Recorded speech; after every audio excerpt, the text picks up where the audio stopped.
నంద్యాల జిల్లాలో దారుణం జరిగింది. గోవిందపల్లె గ్రామానికి చెందిన వైసీపీ నేత ప్రతాప్ రెడ్డిపై హత్యాయత్నం జరిగింది. నంద్యాల జిల్లా సిరివెల్ల మండలం గోవిందపల్లె గ్రామంలో ఫ్యాక్షన్ బగ్గుమంది. గోవిందపల్లె గ్రామ వైసీపీ కన్వీనర్ ప్రతాప్ రెడ్డిని కొందరు దుండగులు ఆలయంలో కత్తులతో దాడి చేశారు. ఈ సంఘటన మండలంలో కలకలం రేపింది.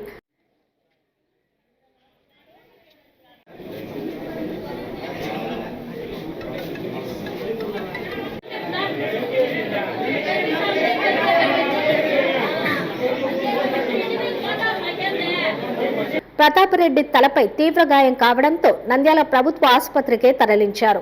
పరిస్థితి విషమంగా ఉండడంతో నంద్యాలలోని ప్రైవేటు ఆసుపత్రికి తరలించారు.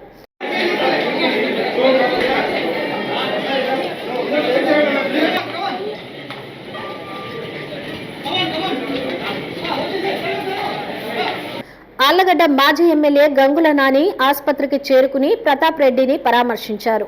ఈ సందర్భంగా గంగుల నాని మాట్లాడుతూ ప్రతాప్ రెడ్డిపై జరిగిన దాడిపై న్యాయ పోరాటం చేస్తామన్నారు. ఇందూరు ప్రతాప్ రెడ్డి గారిని అతని ప్రత్యర్థులు అతి దారుణంగా గుడిలో ఆయన ఈరోజు శనివారం కావడంతో దేవునికి పూజ చేయడానికి వెళ్ళాడు. అక్కడ ఆయన దేవుడికి నమస్కరిస్తున్నప్పుడు వంగి వెనుక నుంచి వచ్చి ఒక కొడలతో దీంతో దారుణంగా మెడ మీద తల మీద గాయపరచడం జరిగింది, నరకడం జరిగింది. ఇప్పుడు ఆయన హాస్పిటల్ తీసుకురావడం జరిగింది. ఈరోజు మీరు హత్యా రాజకీయాలను ప్రోత్సహిస్తుంటారు, స్టేజీలు ఎక్కితే ఏమో గాంధీ మహాత్ముల కంటే పెద్ద మాటలు చెప్తా ఉంటారు. ఈరోజు ఇటువంటి కార్యక్రమాలు చేయడం ఎంతవరకు సబబు ఒక్కసారి ఆలోచన చేయండి. గతంలో మంచికో చెడుకో ఆళ్లగడ్డ తాలూకాలో ఫ్రాక్చర్ ఉండింది, అయిపోయింది. ఈరోజు అటువంటి పరిస్థితులు లేవు. ఈరోజు మళ్ళీ తిరిగి రెచ్చగొడుతున్నారంటే ఆలోచన చేయండి ఏం జరగబోతుందని. ఈరోజు ఎవరు కూడా ఇట్లాంటివి జరిగితే ఊరుకుండే పరిస్థితి ఉండదు. ఖచ్చితంగా చెప్తున్నాము, గ్రామాల్లో శాంతియుతంగా ఉండాలని చెప్పి మేము అందరం కూడా మొదటి నుంచి మా కుటుంబం కానీ మేము ఏ పార్టీలో ఉన్నా మేము ప్రయత్నం చేసుకుంటే దానికి ముఖంగానే మేము ముందరికి వెళ్తా ఉన్నాము. కానీ ఈరోజు ఇట్లాంటి కార్యక్రమాలు చేస్తే చూస్తా ఊరుకుండే పరిస్థితి మాత్రం ఉండదు. ఎస్పీ ఆదిరాజ్ సింగ్ రాణా చికిత్స పొందుతున్న ప్రతాప్ రెడ్డిని పరామర్శించారు. ఇందూరి ప్రసాద్ రెడ్డి ఉన్నారు ఇంట్లో విక్టిమ్.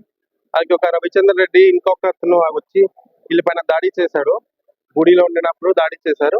ఇప్పుడు ఇక్కడ వచ్చి చూసాను, అక్కడ డిఎస్పీ ఆళ్లగడ్డ ఉన్నాడు. నేను సీన్ విజిట్ చేస్తాను. ఇప్పుడు సిటీ స్కాన్ అన్ని అయింది, కొద్దిగా స్టేబుల్ కండిషన్ లో ఉన్నాడు. ఇప్పుడు వెంటనే వాళ్ళకి పట్టుకొని ఎఫ్ఐఆర్ నమోదు చేసి పట్టుకుంటాము. ఇప్పుడు ఎఫ్ఐఆర్ నమోదు. అది కొన్ని హెడ్ ఇంజరీ ఉన్నాయి, మెడ పైన ఉన్నాయి, కానీ అవుట్ ఆఫ్ డేంజర్ ఉన్నాడు. ఇప్పుడు డాక్టర్స్ కూడా మాట్లాడాను, బాగానే చూసుకుంటాడు. హలో అండి, నేను మీకు Rakshitha. Please to subscribe Nandyal communications.